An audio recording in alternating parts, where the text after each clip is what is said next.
All right, you guys, this is going to be a really quick, short video, but I think it's one that's worth learning about. So I want to talk to you about coils. Coils are really nice for a lot of things, for decoration, for actually creating a whole pot out of coils, but coils are really, really great for anything. They're great to, if you have two sides that you need to be put together and they're a little bit weak, you can put a coil in the corner of them and it'll help make it stronger. So there's lots of different ways we can do coils. So you can make a coil from a slab. You can make a coil from a ball of clay. It doesn't necessarily have to be wedged out unless it's giant. And the reason why it doesn't have to be wedged out is because you're going to be taking a chunk of clay and you're just going to be squeezing it up anyway. So when I'm squeezing it, I'm already squishing all those air pockets out.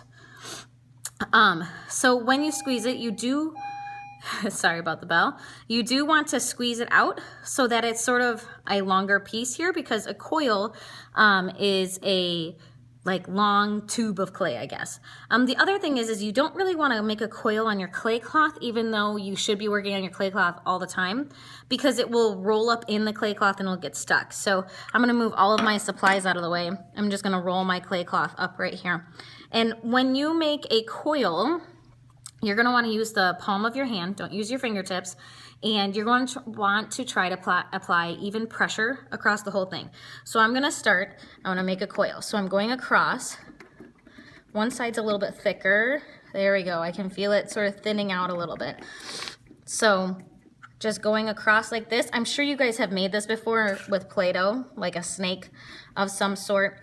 If you start rolling it and it starts getting flat, like this is pretty round. It's not perfect, but it's not going to be.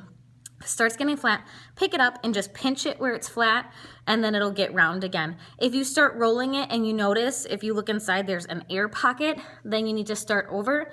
You need to really squeeze it, and then you can roll it out. But this is a coil, pretty easy.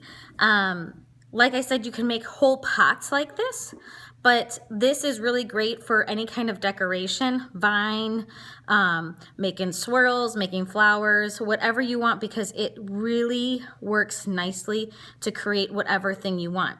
Sometimes when you start to bend, it gets like a little cracking. So you can see that hopefully. What you do is you dip your finger into your slip, not into the actual slip, but just into the water that you have in your slip. And you go like this and smooth it out. And it's done. Water and slip are like best friends, so use them accordingly. You don't want to add too much water to things, or not water and slip, but water and clay, sorry.